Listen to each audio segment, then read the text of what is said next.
The Lord St. Simon marriage, and its curious termination, have long ceased to be a subject of interest in those exalted circles in which the unfortunate bridegroom moves. Fresh scandals have eclipsed it, and their more piquant details have drawn the gossips away from this 4-year-old drama.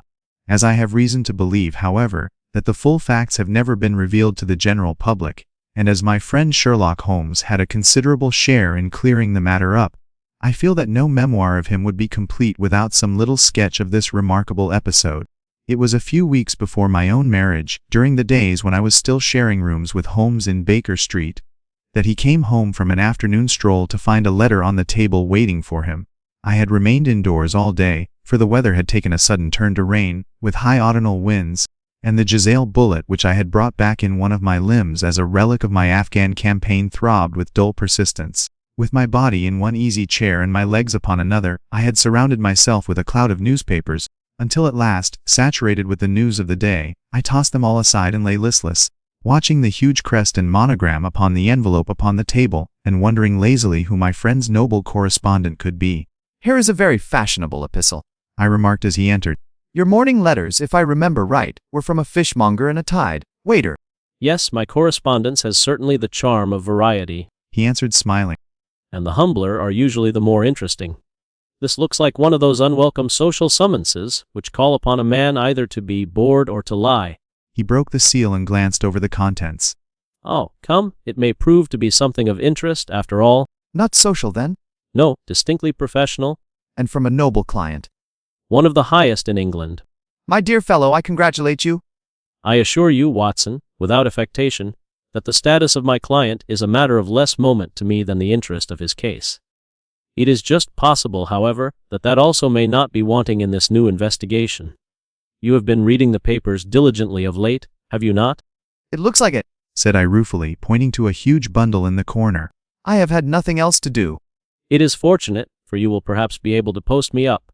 I read nothing except the criminal news and the agony column. The latter is always instructive. But if you have followed recent events so closely, you must have read about Lord St. Simon and his wedding?" "Yes, with the deepest interest." "That is well. The letter which I hold in my hand is from Lord St. Simon. I will read it to you, and in return you must turn over these papers and let me have whatever bears upon the matter. This is what he says: My dear Mar Sarah MMS, Lord Backwater tells me that I may place implicit reliance upon your judgment and discretion. I have determined, therefore, to call upon you and to consult you in reference to the very painful event which has occurred in connection with my wedding. Mr. Lestrade, of Scotland Yard, is acting already in the matter, but he assures me that he sees no objection to your co-operation, and that he even thinks that it might be of some assistance. I will call at 4 o'clock in the afternoon, and should you have any other engagement at that time, I hope that you will postpone it, as this matter is of paramount importance. Yours faithfully, Robert St. Simon. It is dated from Grosvenor Mansions, written with a quill pen, and the noble lord has had the misfortune to get a smear of ink upon the outer side of his right little finger," remarked Holmes as he folded up the epistle. "He says 4 o'clock. It is 3 now. He will be here in an hour. Then I have just time, with your assistance, to get clear upon the subject. Turn over those papers and arrange the extracts in their order of time, while I take a glance as to who our client is." He picked a red-covered volume from a line of books of reference beside the mantelpiece. "Here he is," said he, sitting down and flattening it out upon his knee. "Lord Robert Walsingham de Vere St. Simon, second son of the Duke of Balmoral Arms azure, 3 caltrops in chief over a fess sable. Born in 1846. He's 41 years of age, which is mature for marriage. Was under secretary for the colonies in a late administration. The Duke, his father, was at one time secretary for foreign affairs. They inherit Plantagenet blood by direct descent, and Tudor on the distaff side. Ha! Well, there is nothing very instructive in all this. I think that I must turn to you, Watson, for something more solid." "I have very little difficulty in finding what I want," said I, "for the facts are quite recent, and the matter struck me as remarkable. I feared to refer them to you, however, as I knew that you had an inquiry on hand and that you disliked the intrusion of other matters." "Oh, you mean the little problem of the Grosvenor Square furniture van. That is quite cleared up now, though indeed it was obvious from the first. Pray give me the results of your newspaper selections." "Here is the first notice which I can find. It is in the personal column of the Morning Post and dates, as you see, some weeks back. A marriage has been arranged. It says, "Ind will, if rumor is correct, or shortly take place between Lord Robert St. Simon, second son of the Duke of Balmoral, and Miss Hattie Doran, the only daughter of Aloysius Doran. Esk of San Francisco, Cal, USA, that is all." Terse and to the point, remarked Holmes, stretching his long, thin legs towards the fire. There was a paragraph amplifying this in one of the society papers of the same week. Ah, here it is. "There will soon be a call for protection in the marriage market, for the present free trade principle appears to tell heavily against our home product. One by one the management of the noble houses of Great Britain is passing into the hands of our fair cousins from across the Atlantic.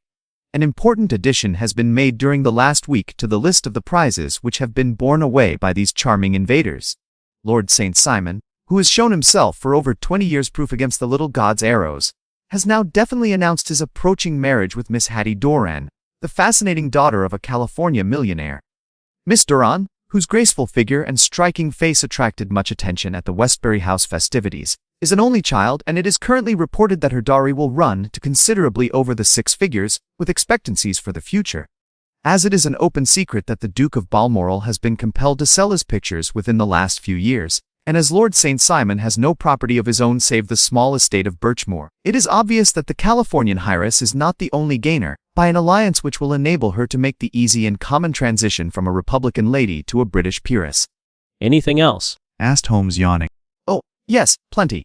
Then there is another note in the Morning Post to say that the marriage would be an absolutely quiet one, that it would be at St. George's, Hanover Square, that only half a dozen intimate friends would be invited, and that the party would return to the furnished house at Lancaster Gate which has been taken by Mr. Aloysius Doran. 2 days later, that is, on Wednesday last, there is a curt announcement that the wedding had taken place, and that the honeymoon would be passed at Lord Backwater's place, near Petersfield. Those are all the notices which appeared before the disappearance of the bride." Before the what? Asked Holmes with a start. "The vanishing of the lady." When did she vanish, then? "At the wedding breakfast." Indeed. This is more interesting than it promised to be, quite dramatic, in fact. "Yes, it struck me as being a little out of the common." They often vanish before the ceremony, and occasionally during the honeymoon, but I cannot call to mind anything quite so prompt as this. Pray let me have the details. "I warn you that they are very incomplete. Perhaps we may make them less so." Such as they are set forth in a single article of a morning paper of yesterday, which I will read to you. It is headed, "Singular Occurrence at a Fashionable Wedding. The family of Lord Robert St. Simon has been thrown into the greatest consternation by the strange and painful episodes which have taken place in connection with his wedding. The ceremony, as shortly announced in the papers of yesterday, occurred on the previous morning, but it is only now that it has been possible to confirm the strange rumors which have been so persistently floating about. In spite of the attempts of the friends to hush the matter up, so much public attention has now been drawn to it that no good purpose can be served by affecting to disregard what is a common subject for conversation. The ceremony, which was performed at St. George's, Hanover Square, was a very quiet one, no one being present save the father of the bride, Mr. Aloysius Doran, the Duchess of Balmoral, Lord Backwater, Lord Eustace and Lady Clara St. Simon, the younger brother and sister of the bridegroom, and Lady Alicia Whittington. The whole party proceeded afterwards to the house of Mr. Aloysius Doran, at Lancaster Gate, where breakfast had been prepared. It appears that some little trouble was caused by a woman, whose name has not been ascertained, who endeavored to force her way into the house after the bridal party, alleging that she had some claim upon Lord St. Simon. It was only after a painful and prolonged scene that she was ejected by the butler and the footman. The bride, who had fortunately entered the house before this unpleasant interruption, had sat down to breakfast with the rest, when she complained of a sudden indisposition and retired to her room. Her prolonged absence having caused some comment, her father followed her, learned from her maid that she had only come up to her chamber for an instant, caught up an ulster and bonnet, and hurried down to the passage. One of the footmen declared that he had seen a lady leave the house thus apparelled, but had refused to credit that it was his mistress, believing her to be with the company. On ascertaining that his daughter had disappeared, Mr. Aloysius Doran, in conjunction with the bridegroom, instantly put themselves in communication with the police, and very energetic inquiries are being made, which will probably result in a speedy clearing up of this very singular business.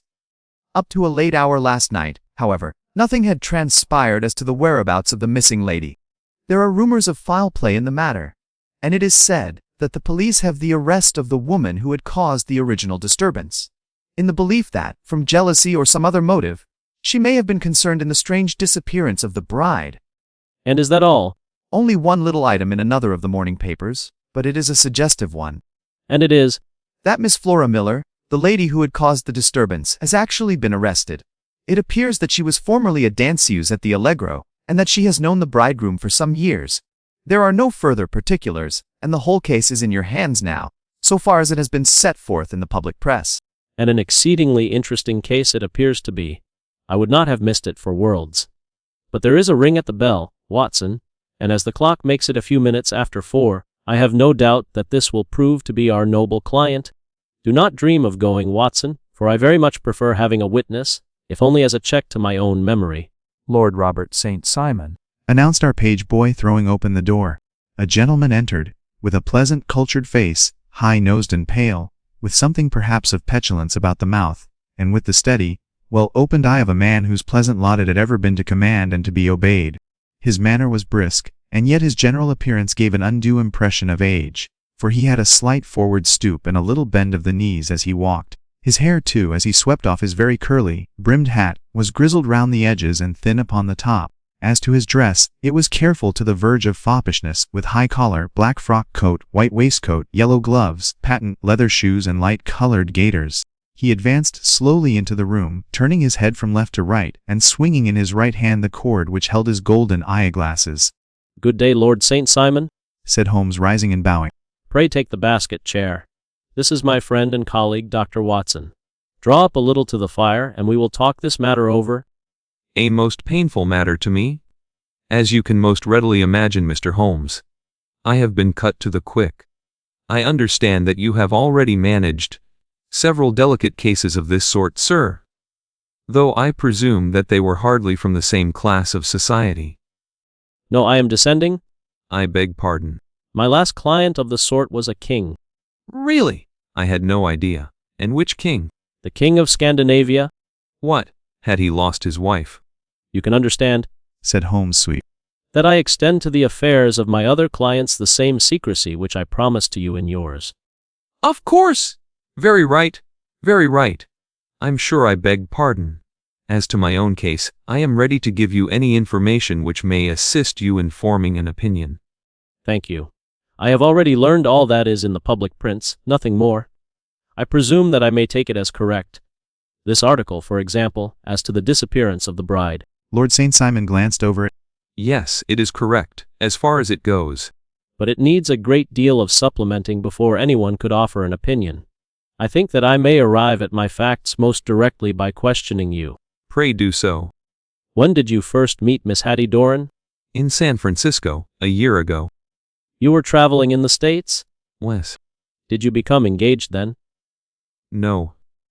"But you were on a friendly footing."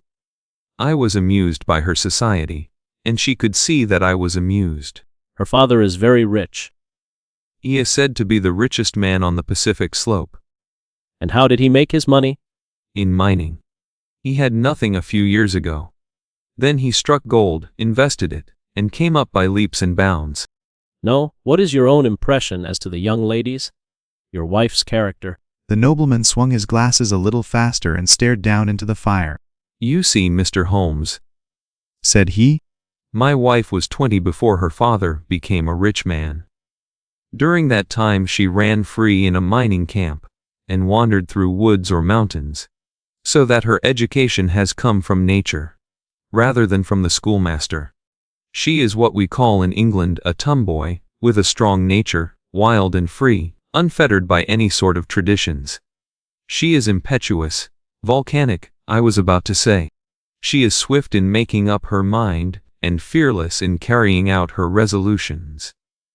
On the other hand, I would not have given her the name which I have the honor to bear." He gave a little stately cough. "Had I not thought her to be at bottom a noble woman?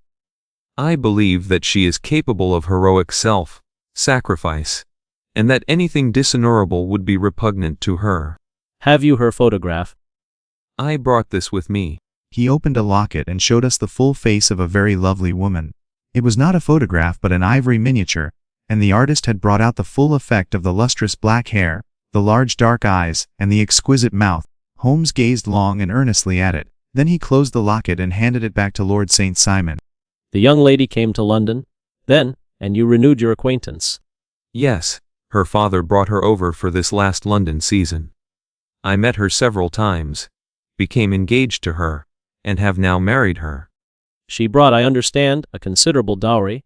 A fair dowry. Not more than is usual in my family. And this, of course, remains to you, since the marriage is a fait accompli? I really have made no inquiries on the subject. Very naturally not. Did you see Miss Doran on the day before the wedding? Yes. Was she in good spirits? Never better. She kept talking of what we should do in our future lives. Indeed, that is very interesting. And on the morning of the wedding? She was as bright as possible, at least until after the ceremony. And did you observe any change in her then? Well, to tell the truth, I saw then the first signs that I had ever seen that her temper was just a little sharp. The incident, however, was too trivial to relate, and can have no possible bearing upon the case. Pray let us have it, for all that. Oh, it is childish. She dropped her bouquet as we went towards the vestry. She was passing the front pew at the time, and it fell over into the pew. There was a moment's delay, but the gentleman in the pew handed it up to her again, and it did not appear to be the worse for the fall. Yet when I spoke to her of the matter, she answered me abruptly, and in the carriage, on our way home, she seemed absurdly agitated over this trifling cause. Indeed. You say that there was a gentleman in the pew. Some of the general public were present then. Oh yes. It is impossible to exclude them when the church is open. This gentleman was not one of your wife's friends.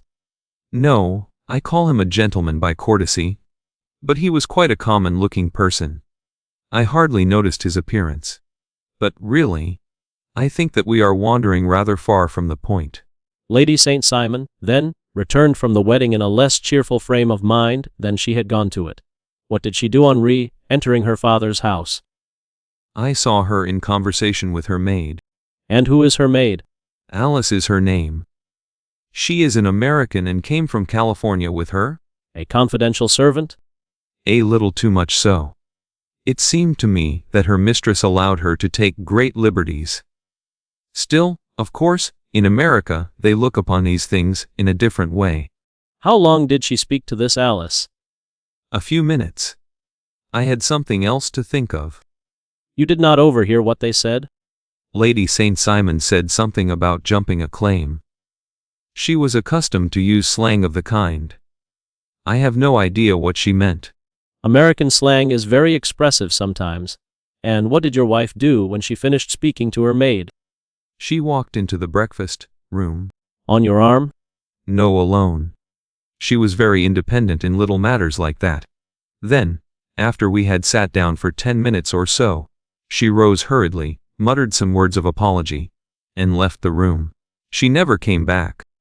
But this maid, Alice, as I understand, deposes that she went to her room, covered her bride's dress with a long ulster, put on a bonnet, and went out. Quite so. And she was afterwards seen walking into Hyde Park, in company with Flora Miller, a woman who is now in custody, and who had already made a disturbance at Mr. Doran's house that morning. Ah, yes? I should like a few particulars as to this young lady, and your relations to her. Lord St. Simon shrugged his shoulders and raised his eyebrows. We have been on a friendly footing for some years. I may say on a very friendly footing. She used to be at the Allegro. I have not treated her ungenerously, and she had no just cause of complaint against me. But you know what women are, Mr. Holmes. Flora was a dear little thing, but exceedingly hot-headed and devotedly attached to me. She wrote me dreadful letters when she heard that I was about to be married. And, to tell the truth, the reason why I had the marriage celebrated so quietly was that I feared lest there might be a scandal in the church. She came to Mr. Doran's door just after we returned, and she endeavored to push her way in, uttering very abusive expressions towards my wife, and even threatening her. But I had foreseen the possibility of something of the sort, and I had 2 police fellows there in private clothes, who soon pushed her out again. She was quiet when she saw that there was no good in making a row. Did your wife hear all this? No, thank goodness, she did not. And she was seen walking with this very woman afterwards. Yes. That is what Mr. Lestrade, of Scotland Yard, looks upon as so serious. It is thought that Flora decoyed my wife out and laid some terrible trap for her. Well, it is a possible supposition. You think so too. I did not say a probable one. But you do not yourself look upon this as likely? I do not think Flora would hurt a fly. Still, jealousy is a strange transformer of characters. Pray, what is your own theory as to what took place? Well, really, I came to seek a theory, not to propound one. I have given you all the facts. Since you ask me, however, I may say that it has occurred to me as possible that the excitement of this affair, the consciousness that she had made so immense a social stride, had the effect of causing some little nervous disturbance in my wife. In short, that she had become suddenly deranged. Well, really, when I consider that she has turned her back, I will not say upon me, but upon so much that many have aspired to without success. I can hardly explain it in any other fashion. Well, certainly that is also a conceivable hypothesis, said Holmes. And now, Lord St. Simon, I think that I have nearly all my data. May I ask whether you were seated at the breakfast table so that you could see out of the window? We could see the other side of the road and the park. Quite so. Then I do not think that I need to detain you longer. I shall communicate with you. Should you be fortunate enough to solve this problem, said our client, rising. I have solved it. What was that? I say that I have solved it. Where, then, is my wife? That is a detail which I shall speedily supply. Lord St. Simon shook his head. I am afraid that it will take wiser heads than yours or mine, he remarked, and bowing in a stately, old-fashioned manner he departed. It is very good of Lord St. Simon to honor my head by putting it on a level with his own, said Sherlock Holmes, laughing. I think that I shall have a whiskey and soda and a cigar after all this cross-questioning. I had formed my conclusions as to the case before our client came into the room. My dear Holmes, I have notes of several similar cases, though none, as I remarked before, which were quite as prompt. My whole examination served to turn my conjecture into a certainty. Circumstantial evidence is occasionally very convincing, as when you find a trout in the milk, to quote Thoreau's example. I have heard all that you have heard. Without, however, the knowledge of pre-existing cases which serves me so well. There was a parallel instance in Aberdeen some years back, and something on very much the same lines at Munich the year after the Franco-Prussian War. It is one of these cases. But, hello, here is Lestrade! Good afternoon, Lestrade! You will find an extra tumbler upon the sideboard, and there are cigars in the box. The official detective was attired in a pea jacket and cravat, which gave him a decidedly nautical appearance, and he carried a black canvas bag in his hand. With a short greeting he seated himself and lit the cigar which had been offered to him. What's up, then? Asked Holmes with a twinkle in his eye. You look dissatisfied. And I feel dissatisfied. It is this infernal St. Simon marriage case. I can make neither head nor tail of the business. Really, you surprise me. Who ever heard of such a mixed affair? Every clue seems to slip through my fingers. I have been at work upon it all day. And very wet it seems to have made you, said Holmes, laying his hand upon the arm of the pea jacket. Yes, I have been dragging the Serpentine. In heaven's name, what for? In search of the body of Lady St. Simon. Sherlock Holmes leaned back in his chair and laughed heartily. Have you dragged the basin of Trafalgar Square fountain? He asked. Why, what do you mean? Because you have just as good a chance of finding this lady in the one as in the other. Lestrade shot an angry glance at my companion. I suppose you know all about it. Well, I have only just heard the facts, but my mind is made up. Oh, indeed. Then you think that the Serpentine plays no part in the matter? I think it very unlikely. Then perhaps you will kindly explain how it is that we found this in it. He opened his bag as he spoke, and tumbled onto the floor a wedding dress of watered silk, a pair of white satin shoes and a bride's wreath and veil, all discolored and soaked in water. There, said he, putting a new wedding ring upon the top of the pile. There is a little nut for you to crack, Master Holmes. Oh, indeed, said my friend, blowing blue rings into the air. You dragged them from the Serpentine? No. They were found floating near the margin by a park keeper. They have been identified as her clothes, and it seemed to me that if the clothes were there the body would not be far off. By the same brilliant reasoning, every man's body is to be found in the neighborhood of his wardrobe. And pray what did you hope to arrive at through this? At some evidence implicating Flora Miller in the disappearance. I am afraid that you will find it difficult. Are you indeed now? cried Lestrade with some bitterness. I am afraid, Holmes, that you are not very practical with your deductions and your inferences. You have made 2 blunders in as many minutes. This dress does implicate Miss Flora Miller. And how? In the dress is a pocket. In the pocket is a card case. In the card case is a note. And here is the very note. He slapped it down upon the table in front of him. Listen to this. You will see me when all is ready. Come at once. FHM. Now, my theory all along has been that Lady St. Simon was decoyed away by Flora Miller, and that she, with confederates, no doubt, was responsible for her disappearance. Here, signed with her initials, is the very note which was no doubt quietly slipped into her hand at the door, and which lured her within their reach. Very good, Lestrade, said Holmes, laughing. You really are very fine indeed. Let me see it. He took up the paper in a listless way, but his attention instantly became riveted, and he gave a little cry of satisfaction. This is indeed important, said he. You find it so? Extremely so. I congratulate you warmly. Lestrade rose in his triumph and bent his head to look. He shrieked, You're looking at the wrong side! On the contrary, this is the right side. The right side? You're mad! Here is the note written in pencil over here. And over here is what appears to be the fragment of a hotel bill, which interests me deeply. There's nothing in it. I looked at it before, said Lestrade. Och, 4th rooms 8 as da, breakfast 2 does, da 6 deck cocktail 1 as lunch 2 does, da 6 days glass sherry 8 adida. I see nothing in that. Very likely not. It is most important all the same. As to the note, it is important also, or at least the initials are, so I congratulate you again. I've wasted time enough, said Lestrade. I believe in hard work and not in sitting by the fire spinning fine theories. Good day, Mr. Holmes, and we shall see which gets to the bottom of the matter first. He gathered up the garments, thrust them into the bag, and made for the door. Just one hint to you, Lestrade, drawled Holmes before his rival vanished. I will tell you the true solution of the matter. Lady St. Simon is a myth.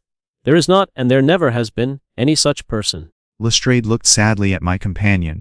Then he turned to me, tapped his forehead 3 times, shook his head solemnly, and hurried away. He had hardly shut the door behind him when Holmes rose to put on his overcoat. There is something in what the fellow says about outdoor work, he remarked. So I think, Watson, that I must leave you to your papers for a little. It was after 5 o'clock when Sherlock Holmes left me, but I had no time to be lonely, for within an hour there arrived a confectioner's man with a very large flat box.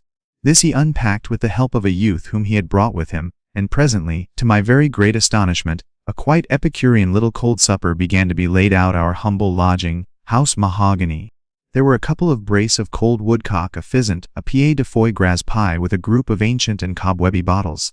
Having laid out all these luxuries, my 2 visitors vanished away, like the genie of the Arabian Nights, with no explanation save that the things had been paid for and were ordered to this address. Just before 9 o'clock Sherlock Holmes stepped briskly into the room. His features were gravely set, but there was a light in his eye which made me think that he had not been disappointed in his conclusions. They have laid the supper, then, he said, rubbing his hands. You seem to expect company. They have laid for 5. Yes, I fancy we may have some company dropping in, said he. I am surprised that Lord St. Simon has not already arrived. Ha! I fancy that I hear his step now upon the stairs. It was indeed our visitor of the afternoon who came bustling in, dangling his glasses more vigorously than ever, and with a very perturbed expression upon his aristocratic features. My messenger reached you, then? asked. Yes, and I confess that the content startled me beyond measure. Have you good authority for what you say? The best possible. Lord St. Simon sank into a chair and passed his hand over his forehead. What will the Duke say, he murmured, when he hears that one of the family has been subjected to such humiliation? It is the purest accident. I cannot allow that there is any humiliation. You look on these things from another standpoint. I fail to see that anyone is to blame. I can hardly see how the lady could have acted otherwise, though her abrupt method of doing it was undoubtedly to be regretted. Having no mother, she had no one to advise her at such a crisis. It was a slight, sir, a public slight, said Lord St. Simon, tapping his fingers upon the table. You must make allowance for this poor girl, placed in so unprecedented a position. Will make no allowance. I am very angry indeed, and I have been shamefully used. I think that I heard a ring. said Holmes. Yes, there are steps on the landing. If I cannot persuade you to take a lenient view of the matter, Lord St. Simon, I have brought an advocate here who may be more successful. He opened the door and ushered in a lady and gentleman. Lord St. Simon, Said he, allow me to introduce you to Mr. and Mrs. Francis Hay Moulton. The lady, I think, you have already met. At the sight of these newcomers our client had sprung from his seat and stood very erect, with his eyes cast down and his hand thrust into the breast of his frock coat, a picture of offended dignity. The lady had taken a quick step forward and had held out her hand to him, but he still refused to raise his eyes. It was as well for his resolution, perhaps, for her pleading face was one which it was hard to resist. You're angry, Robert, said she. Well, I guess you have every cause to be. Pray make no apology to me, said Lord St. Simon bitterly. Oh, yes, I know that I have treated you real bad and that I should have spoken to you before I went.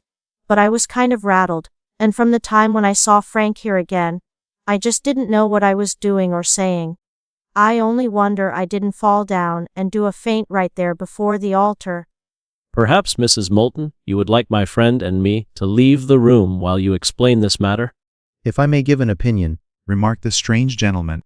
We've had just a little too much secrecy over this business already. For my part, I should like all Europe and America to hear the rights of it. He was a small, wary, sunburnt man, clean-shaven, with a sharp face and alert manner. Then I'll tell our story right away, said the lady. Frank here and I met in '84, in McQuire's camp, near the Rockies, where Pa was working a claim. While we're engaged to each other, Frank and I. But then one day Father struck a rich pocket and made a pile, while poor Frank here had a claim that petered out and came to nothing. The richer Pa grew, the poorer was Frank, so at last Pa wouldn't hear of our engagement lasting any longer, and he took me away to Frisco. Frank wouldn't throw up his hand though, so he followed me there, and he saw me without Pa knowing anything about it. It would only have made him mad to know, so we just fixed it all up for ourselves. Frank said that he would go and make his pile, too, and never come back to claim me until he had as much as Pa. So then I promised to wait for him to the end of time, and pledged myself not to marry anyone else while he lived. Why shouldn't we be married right away, then, said he, and then I will feel sure of you, and I won't claim to be your husband until I come back. Well, we talked it over, and he had fixed it all up so nicely, with a clergyman already in waiting, that we just did it right there, and then Frank went off to seek his fortune, and I went back to Pi. The next I heard of Frank was that he was in Montana, and then he went prospecting in Arizona, and then I heard of him from New Mexico.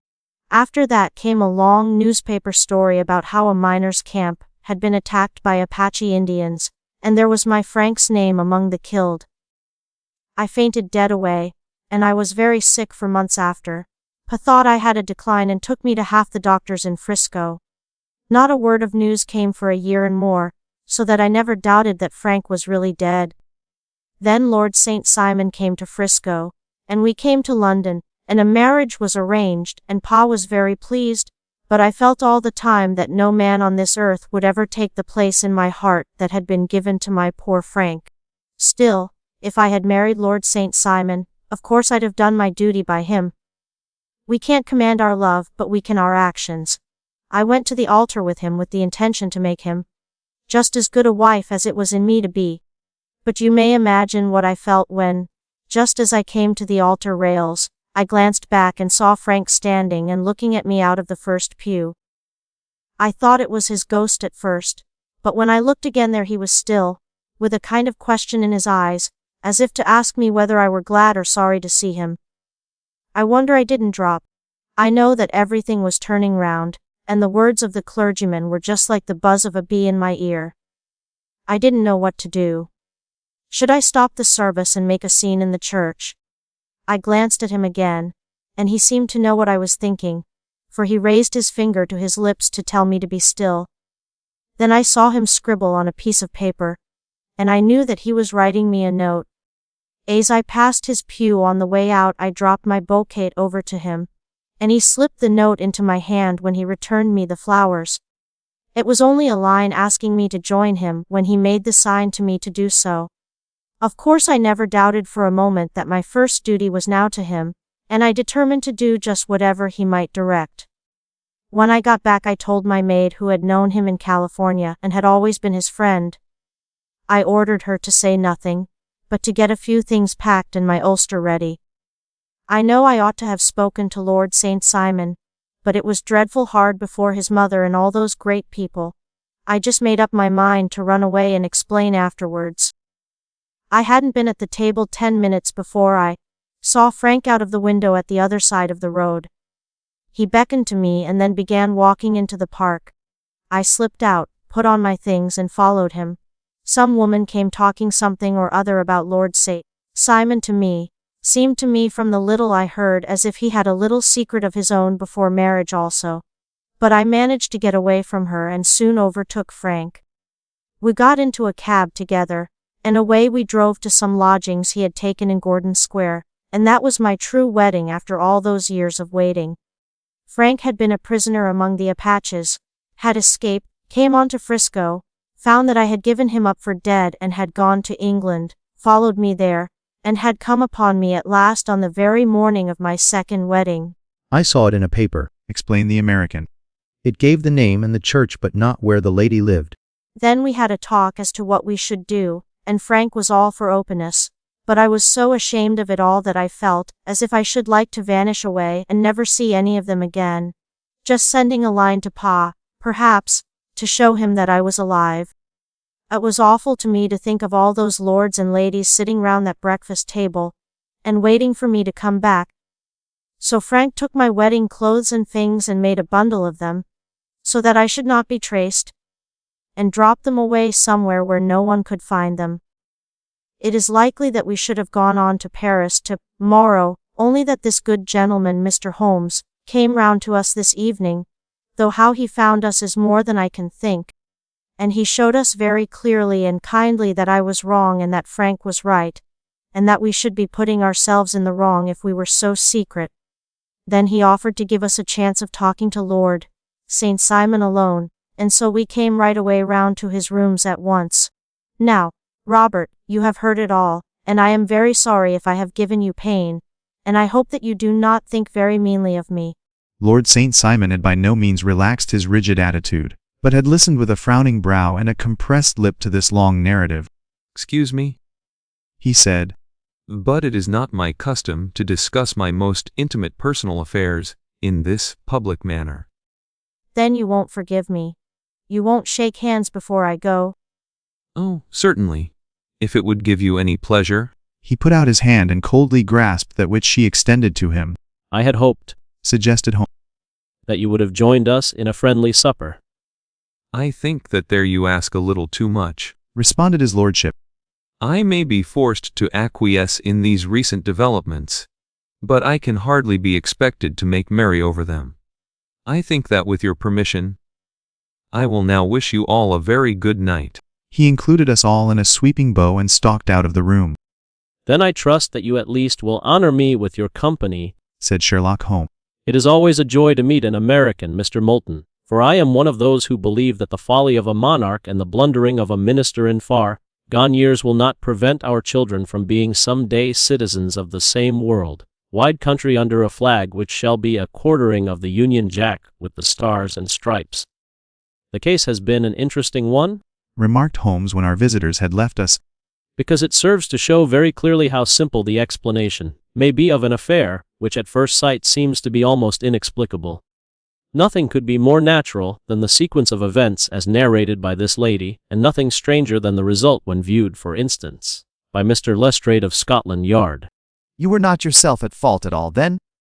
From the first, two facts were very obvious to me, the one that the lady had been quite willing to undergo the wedding ceremony, the other that she had repented of it within a few minutes of returning home. Obviously something had occurred during the morning, then to cause her to change her mind. What could that something be? She could not have spoken to anyone when she was out, for she had been in the company of the bridegroom.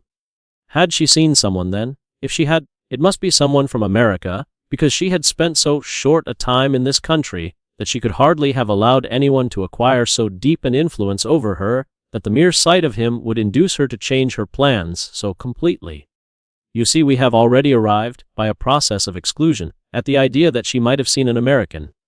Then who could this American be, and why should he possess so much influence over her? It might be a lover, it might be a husband.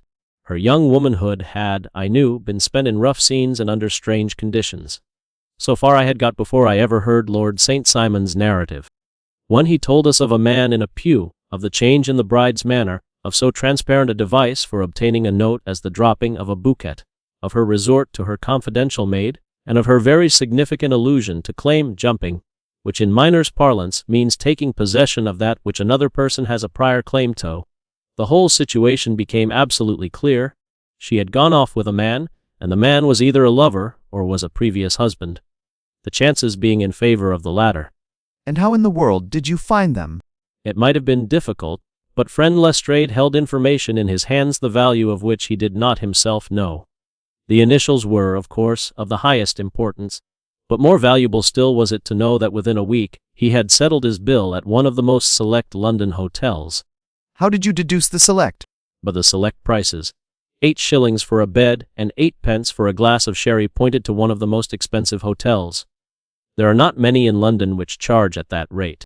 In the second one, which I visited in Northumberland Avenue, I learned by an inspection of the book that Francis H. Moulton, an American gentleman, had left only the day before, and on looking over the entries against him, I came upon the very items which I had seen in the duplicate bill.